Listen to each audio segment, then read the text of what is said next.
Here we are now with another episode of the Andrew Lake podcast. My name is Dosta, and in fact it's a Neo-Sannyasin name, this name Dosta. I got it as a sannyasin, which is exactly what I'd like to talk about today. I'd like to answer this question: what is a Neo-Sannyasin?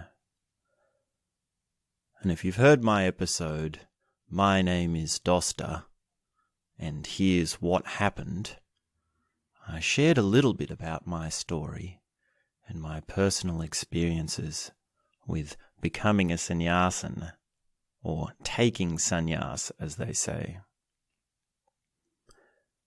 And of course, in that episode, we didn't talk too much about the actual philosophy or the idea or the attitude or the theoretical stuff about Neo-Sannyasin-ism. I don't know if it's really an ism.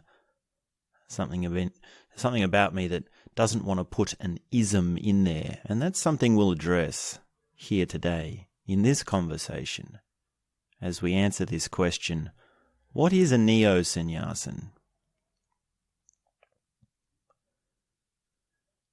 And of course we relate this to Osho, that old rascal, the Indian guru, the master of masters, the cultural phenomenon. What can we say about Osho? And this word neo, N-E-O, it's a prefix. It's used in a lot of different contexts. And I'm most often reminded of this man, this acquaintance that I had. I don't know if he's really a friend. He's a man I knew who was a jazz musician. Still working jazz musician, I believe, in Sydney, Australia. And he started a band and he had an album and he called it the Neo-Bop Quintet. It was the Abel Cross Neo-Bop Quintet. So his name was Abel Cross and he was a bass player. He is a bass player. Now, bop or bebop jazz was a style of jazz that was formulated or came into existence around the late 1930s to the mid-1940s or thereabouts. And it was a stylistic form of jazz which had its own characteristics. And now here, this album, the Neo-Bop Quintet by Abel Cross, was released more than half a century later.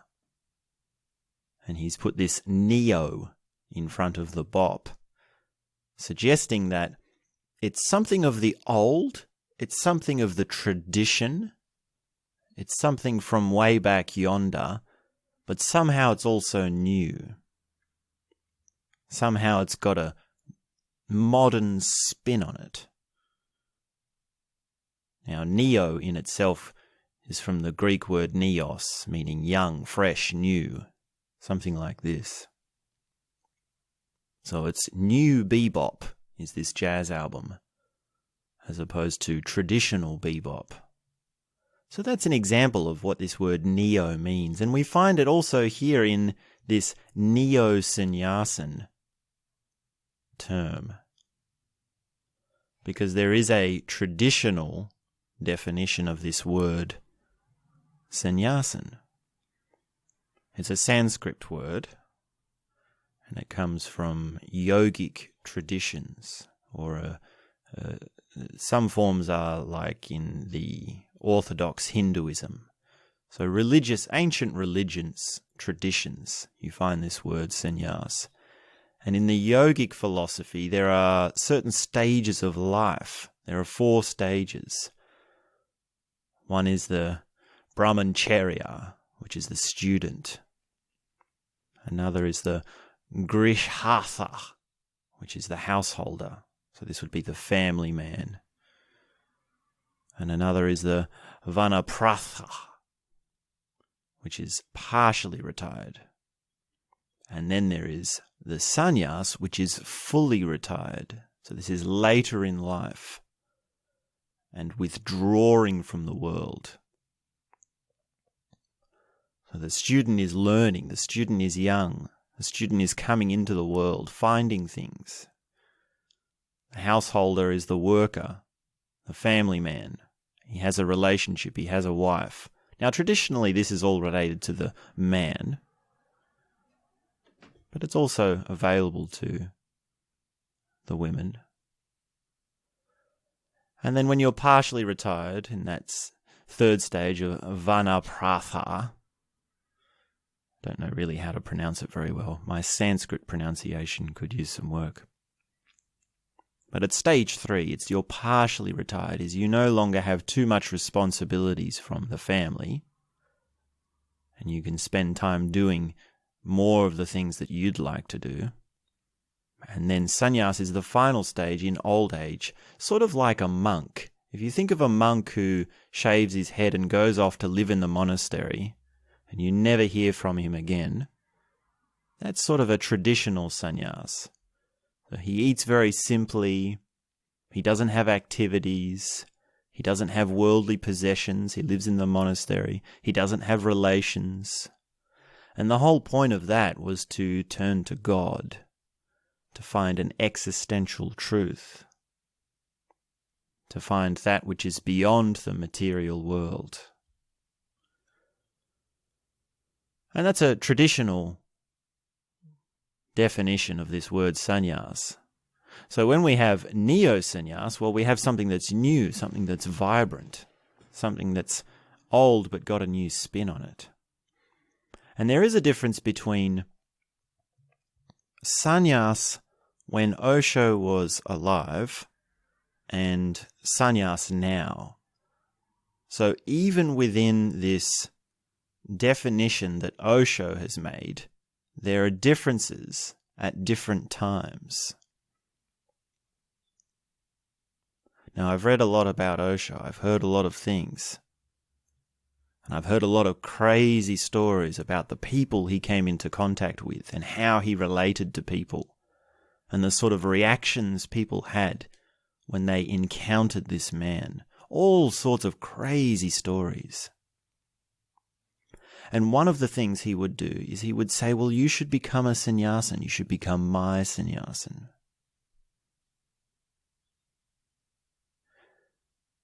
Now, when he's in the body, when he was alive, now, when I say he was in the body, there's another tangent there, which is to say, well, anyone who's familiar with Osho's work and his philosophy and what is going on, they usually don't say he was alive or dead. It's a manner of speaking, and they say he was in the body, he is no longer in the body. And the reason they say that is because there's still something of him available, even though he is dead. And you can say, well, he's dead, he's gone. I don't believe in life after death. I don't believe in transcendent spirits. Maybe your skeptical mind is thinking that. And I can say, well, you can read his book, can't you? You can listen to his talk, can't you? You can hear his voices on the recordings. You can see photos of him. So at least part of him is available to you in at least some way. And that there is a line of inquiry. That is a scale. That is a rabbit hole which you can delve into and discover that actually he's all available to you. He's fully available. And is it only him that's available to you? Why aren't other people available to you? Well, that depends on you. How open are you? Are you ready to receive other people? Are you listening to me right now? Can you hear these words right now? Are they really making an effect? Are they actually going in? I'm alive. I'm in my body. I'm in the body, as we would say.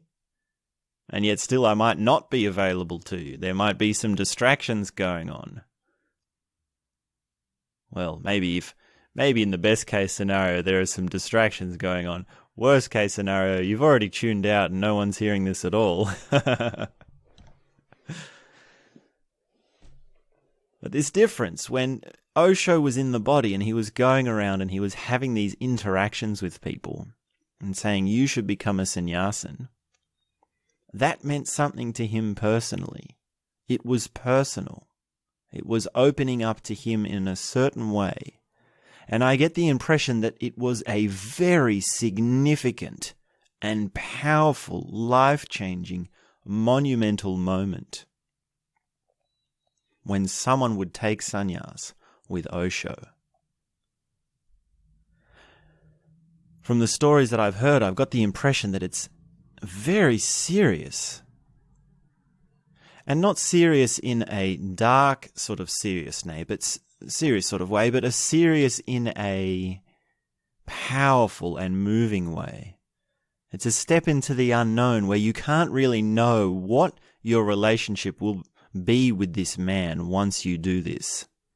You know it will change. You know how you feel with this man. And having this man in your life, you have some sense that something will happen. You know it will change in some way, but you can't know how.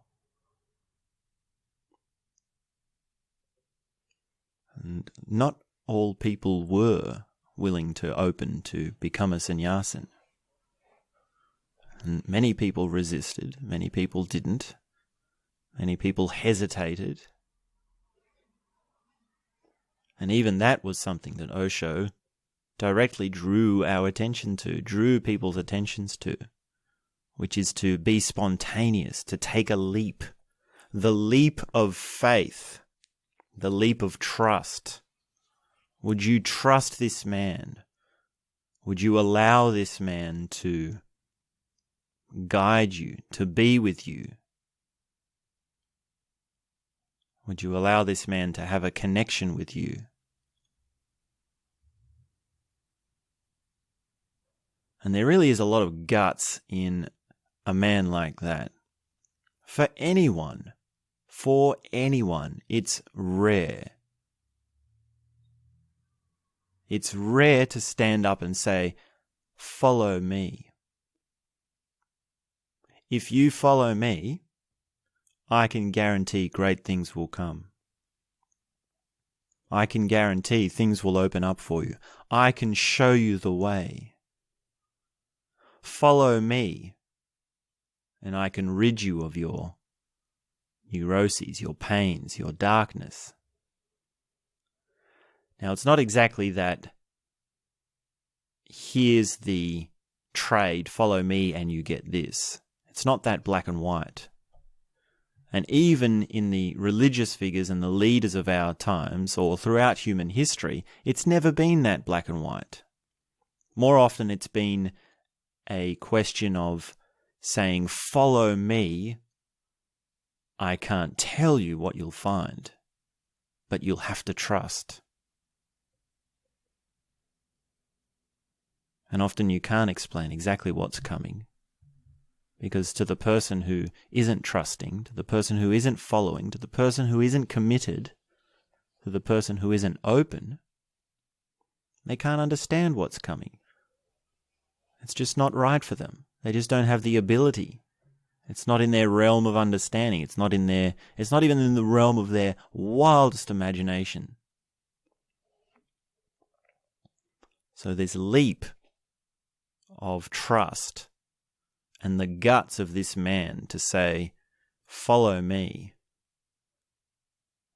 it's really something to behold. It's really something quite rare. And ask yourself, would you really want that responsibility? Would you really want to say to someone, follow me, take my advice, be like me, learn from me, or even just be with me? Take from me what I am like. Be around me so that my essence, my fragrance can float off and you can sniff it. Can you smell me? Do you want to be around my smell? Can you imagine saying that to someone? You'd want to make sure you smell like roses, so the metaphor goes. So it takes a lot of guts, and there's been very few people in human history that have pulled off this notion of standing up and saying, hey, follow me. But Osho addressed this head on, and he had the guts, and he was really, this was his thing to say, become a sannyasin. And he had good cause for it. He had a reason for it. Because when you know, then there's no reason not to try and help other people to know. Once you find something so deep and so true to you, it doesn't matter who believes it or not, or who can get it or not. And Osho went deeper than so many. You and me both. Deeper than we'll ever get, maybe.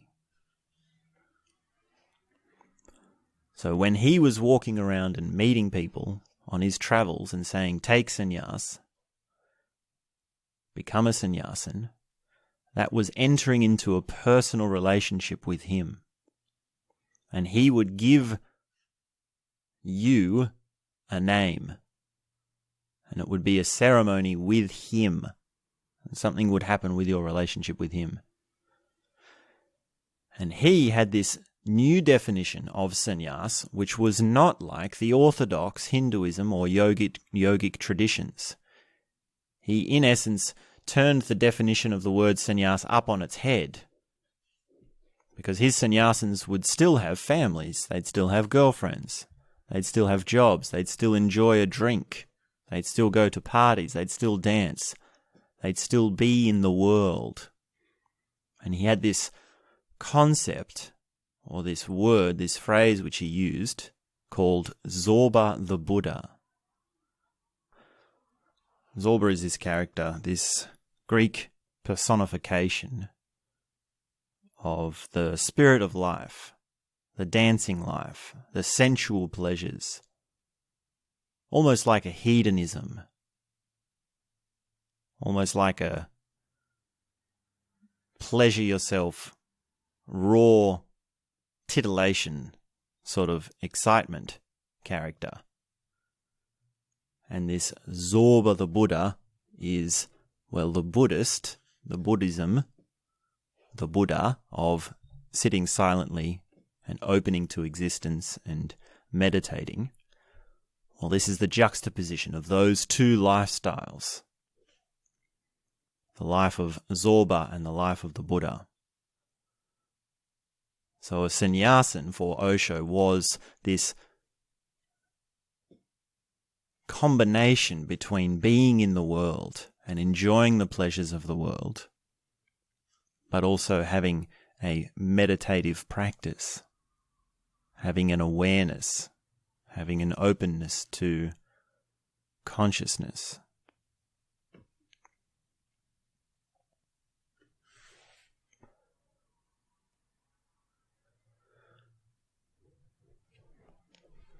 So there are people who would say, this is what a sannyasin is and this is not.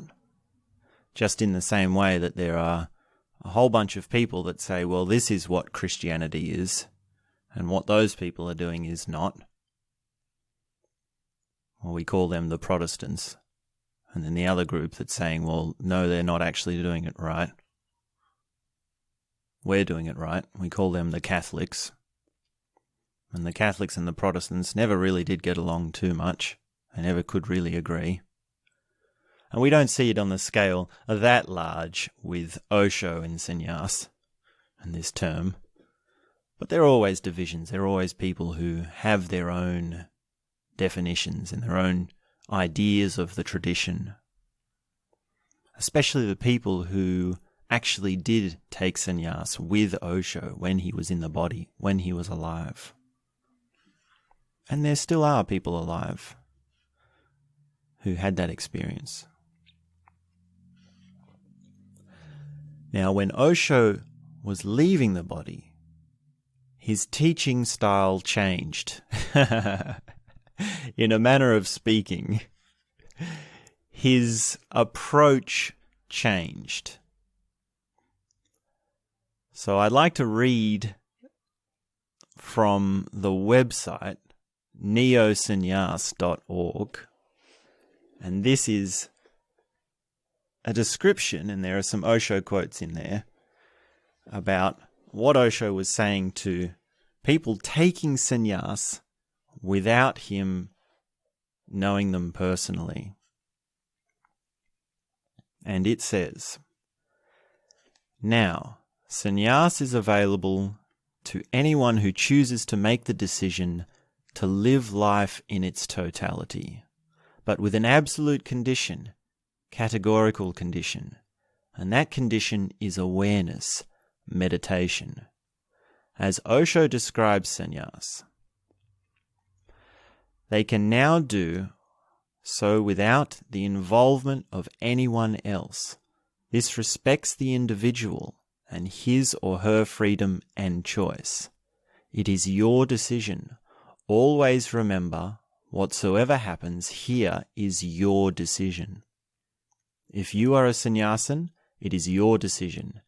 If you drop sannyas, it is your decision. If you take it again, it is your decision. I leave everything to you." As Osho describes it, the sannyas movement simply means the movement of the seekers of truth, and that a movement is a flux. That's the meaning of movement. It's moving, it is growing. As part of that movement, and out of respect for Osho's efforts, I have been working hard to abandon everything that is outer, so that only the inner remains for you to explore. We are making this process as simple and individual as possible. In this context, Osho points out, their meditation is their own personal affair, and that but it is going to be individual alone. He will be responsible himself. It is not going to be a collectivity, a congregation. And finally, as Osho explains, the sannyas movement is not mine. It is not yours. It was here when I was not here. It will be here when I will not be here. The sannyas movement simply means the movement of the seekers of truth. They have always been here. If you are such a seeker, you can now go ahead and complete the process of confirming for yourself that you are indeed a sannyasin without anyone else's assistance. If you are such a seeker, enjoy." So that's from the website. I'll put a link somewhere for you so you can find it easily. And I really like this because it really takes it away from the man Osho, the human Osho. And it really puts it into something larger than life, larger than him.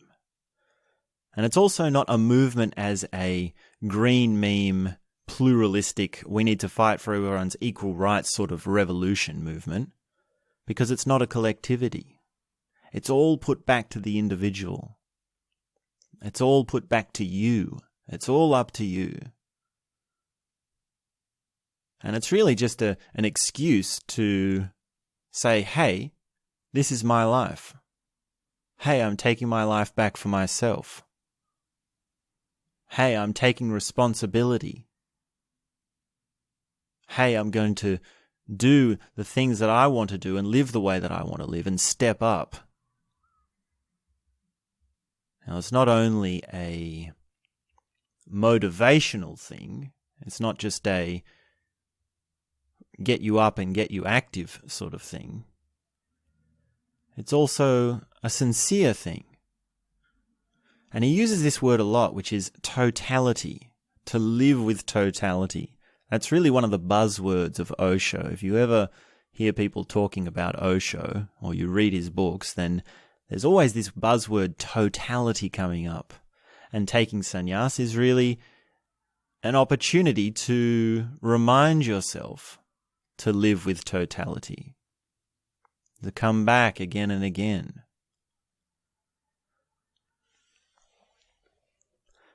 Now, there's a lot on this website, and I'll read a little bit more because it really illustrates how it is for Osho and for us and for the people who didn't know him personally to talk about sannyas and what it means. And there's really a lot to say about it. There's a lot of different angles that it comes up. Now, even within Osho's lifetime, he spoke about it in many different ways. So let me read some more. This is a quote from a series of talks called Krishna, the Man and His Philosophy. And this is talk number 22.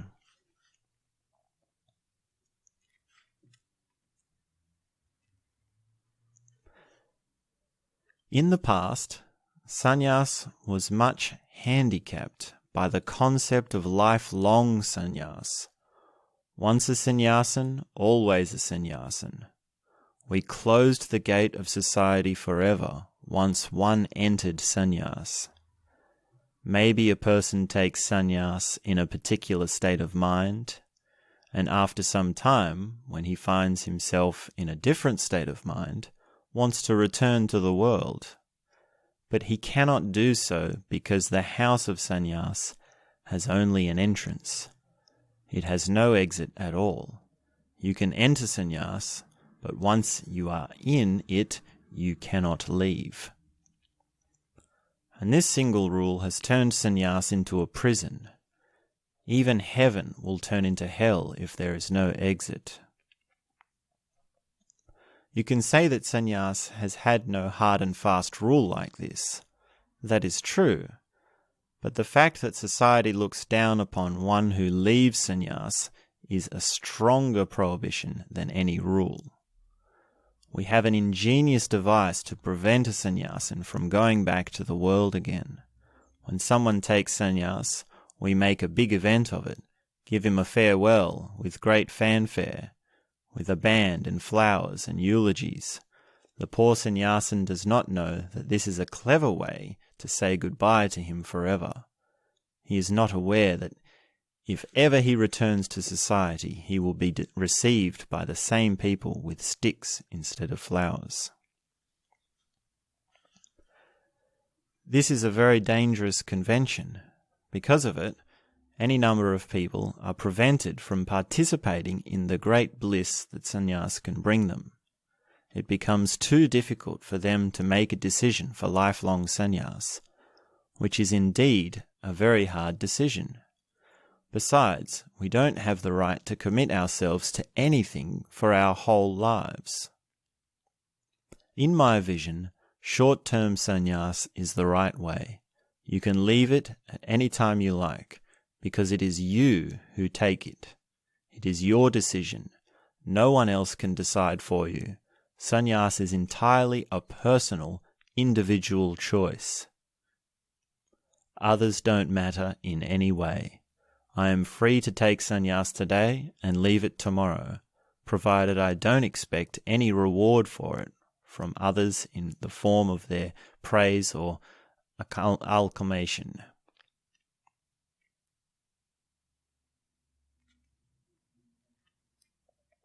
So he's talking here about the traditional sannyas, the yogic philosophy sannyas. And this is his way of changing it. In this short passage, he's redefined it. He's shown that there's a difference between a sannyas traditionally, a sannyasin traditional, and a neo-sannyasin, or a sannyasin with Osho in his time. And I really like this. It is personal, and he puts it back again to the individual. And you can say, well, what does sannyas mean to you? What does it mean for your experience? And he talks about this thing, bliss, the great bliss that sannyas can bring. Do you know what bliss is? Is it a regular occurrence for you?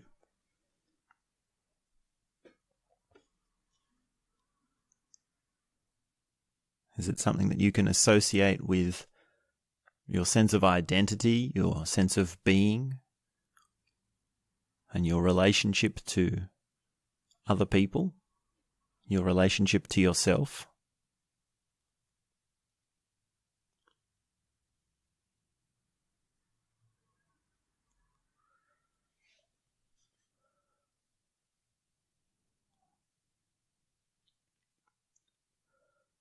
So there's a lot to it. There's a whole range of ins and outs of what sannyas means. And really, with these back and forths of, is it serious or is it not? Is it a big step or is it not? Or is it permanent or is it not? After all, it's really about, what does it mean to you? And it does mean something. It is going to mean something. That's the mysterious thing, because if you just say, oh, I'm just going to take sannyas, I'm just going to be an Oshos sannyasin, then immediately, as soon as you start to tell yourself that, something will happen. Something will open up. Something will change. So it's not easy in the sense that it's meaningless. And it's not meaningful in the sense that it's dramatically constricting. It's really just an open exploration of different things, different experiences. And those experiences you can't know until you take the jump. It's something totally new, something totally unknown. And for me personally, I was having many of these experiences. I was opening up to all sorts of emotional and existential and relational things. And I was in this community. I was in this place, and I'd been learning about this guru, Osho,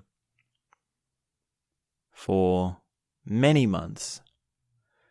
And it reached a certain point where it was a no-brainer. Look, I have to be a sannyasin. I have to say I'm a Neo-Sannyasin. And another way of looking at that is, well, you can remove the personal. You can say, well, I went to a meditation resort for 10 months, and I learnt meditation, and I did the meditations, and they were invented by some guy who lived long ago, and I forgot his name. But I just did the meditations, and I was in the community, and I made a whole bunch of friends, and a whole bunch of things happened. And so now, because of that, I just think, well, I feel like a new me. I feel like a new man. And when I was there, I got this nickname. This nickname is Dosta. And I quite like this nickname. So, if you could call me Dosta, and if you ask why, then I say, well, it's a nickname that I got from when I was staying at a resort, learning meditation, then that's that. And that's a side of sannyas which has nothing to do with Osho. It's completely removed the man, even completely removed his philosophy. I don't need to say anything about totality or commitment or even meditation, really.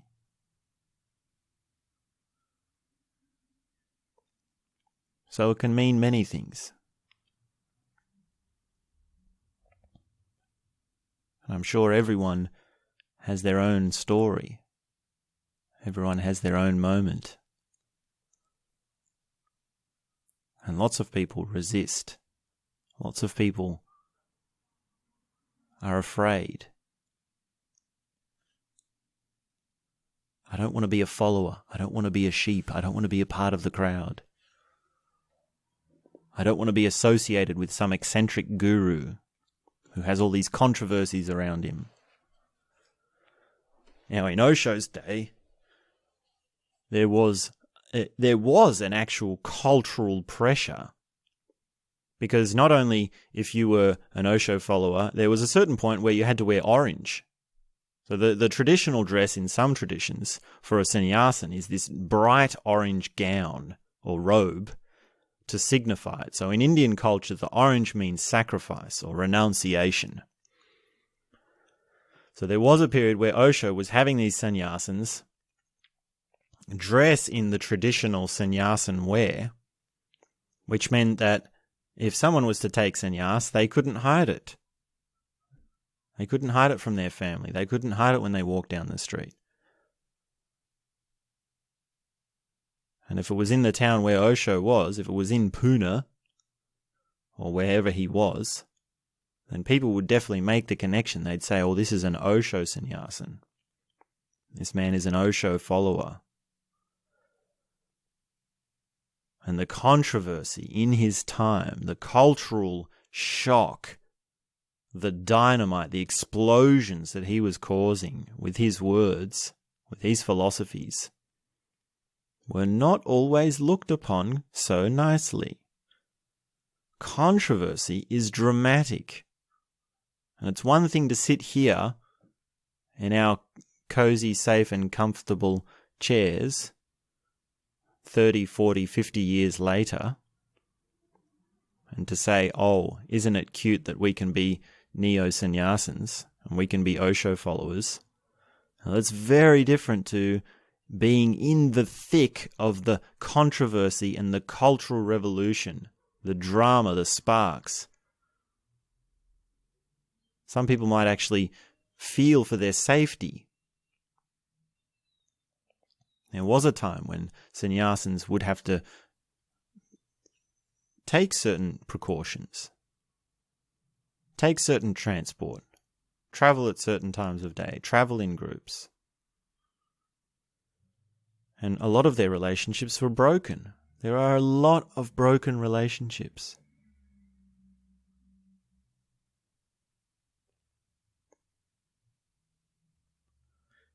So that's a bit of the background history that I've got a few rumors from. And if you talk to these old sannyasins or you read some of these old books, and there's a whole lot of stories surrounding that period in Osho's time. So I'd like to read some more. And this is a beautiful quote from The Path of Love. So this is a series that Osho gave on Kabir. So it's Osho on the songs of Kabir. And he's done quite a few different lectures on Kabir. And I love them so much. They're just so juicy. Some of my favorites. So this one is published in the book, The Path of Love. And I got given this book, actually, when I did the course, The Path of Love. And I talked about that in my episode, My Name is Dosta, a little bit. And there will be a book coming. I'm working on a book, an audio book of my experiences at the Osho International Meditation Resort. And that will be a narrative. That'll be an extended, lengthy narrative, which has, so many adventures. So, this book, The Path of Love, I'd like to read. Okay, I'll read it quite a bit because it's quite funny. I hope you enjoy it. He's sitting with his sannyasins and they're asking him questions. So they're all sitting around and this guy stands up and he says this: Osho, you crafty old bugger. Will I ever learn your ways? And Osho says, there is no possibility, sir, because I have none. I am the way. If you see through me, through and through, only then you will find. If you listen to my words, and that's what you are doing, the questioner is not a sannyasin. If you are just standing outside me, to become a sannyasin means to stand inside me, to become part of my family, to belong to me. I am the way. I am not preaching some way to you. I am simply preaching myself. I am not giving you some method, some way, handing over some technique to you, and if you are trying to figure it out, you will become more and more confused. I can drive you crazy. Either be a sannyasin or escape. If you are a sannyasin, then your madness has a method to it.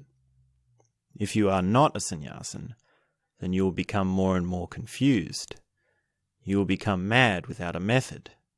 And when you have become too confused, if you escape from here, that won't help. I will go on haunting you. You will ask, will I ever learn your ways? There is no possibility, sir. It is impossible because there are no ways that I am preaching here. In fact, I am destroying all ways. I am trying to take all ways from you. Here, my whole effort is to create anarchy in you, chaos, because your ways are hindrances to God. When you are in an archaic state, not knowing who you are, not knowing where you are going, not knowing what is what, that is beautiful chaos. Freedom exists. Only in that freedom is God possible. I am trying to create a space here, not a way. I am not making a superhighway so people can follow on it. No, I am throwing you into the wild where no map exists, and I am not going to give you any guide. Here I am not teaching you a certain doctrine. No, not at all.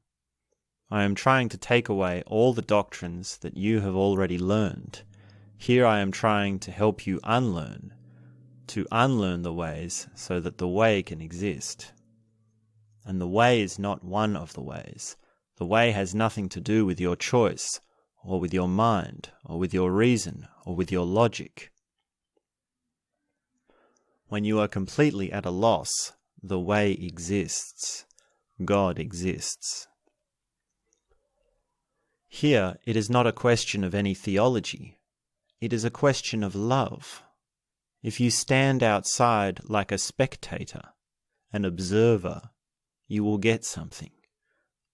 But that will not be the true thing, and you will get it in a very fragmentary way, and you will get it according to you. And you cannot get me according to you. Remember, make it a point. You can get me only according to me, not according to you. That is the meaning of becoming a sannyasin. That you say, okay, now we will take you as you are, according to you. If you take me according to yourself, that will be simply a misunderstanding. Then we are poles apart.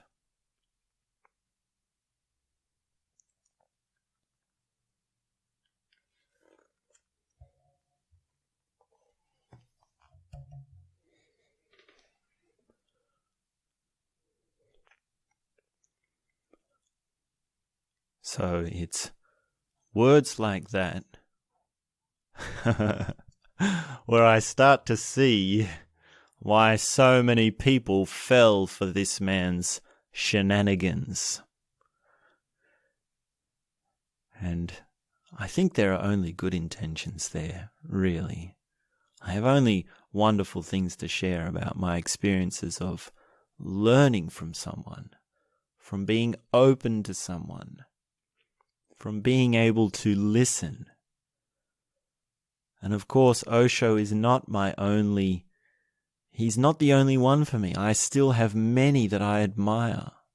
Ken Wilber is another one of those.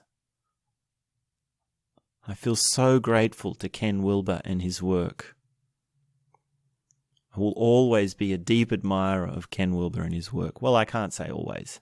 Of course, never say never. But I put Ken Wilber in the same, well, I can't say category because they're not categories. They both have a beautiful place in my heart for the work that they've done. And there are others too.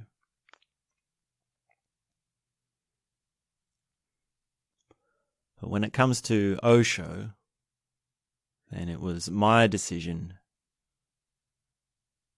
and my choice to be a neo-sannyasin.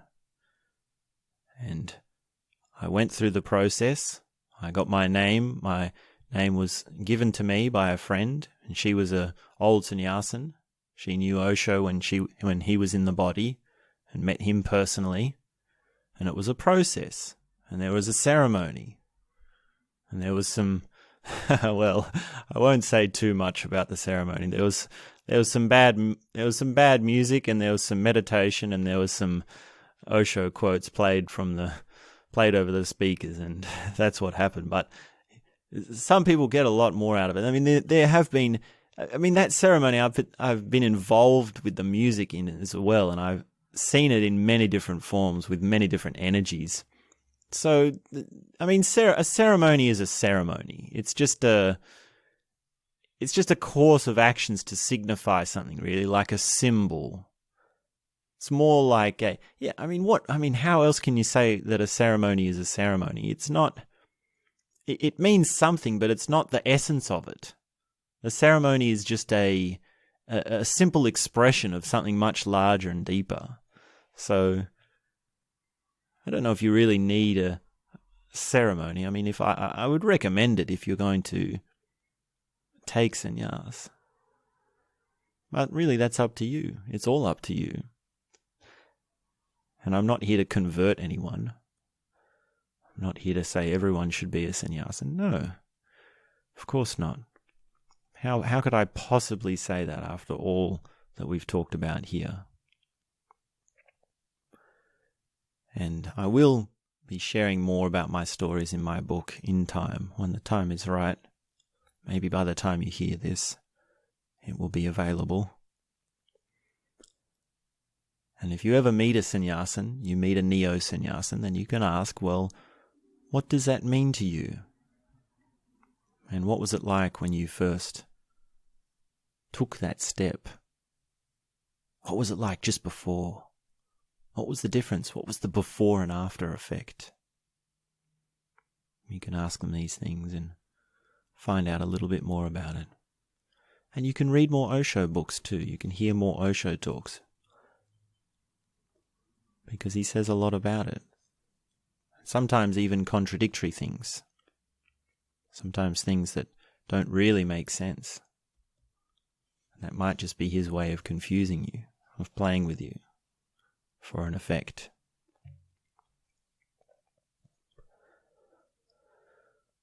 So, as we normally do, I'd like to finish with a few moments of quiet meditation. So if you can, if it's comfortable for you to do so, stop what you're doing. Sit down somewhere. Make yourself comfortable. Close your eyes. Take a few deep breaths. And just take a moment to be still. And let the words and the sounds in your head become quiet, and relax your thoughts, relax your body. Notice the space that you're in, the air temperature, the air quality. Relax your breathing, and just sit quietly for a few short minutes. And that's all I have to say for now.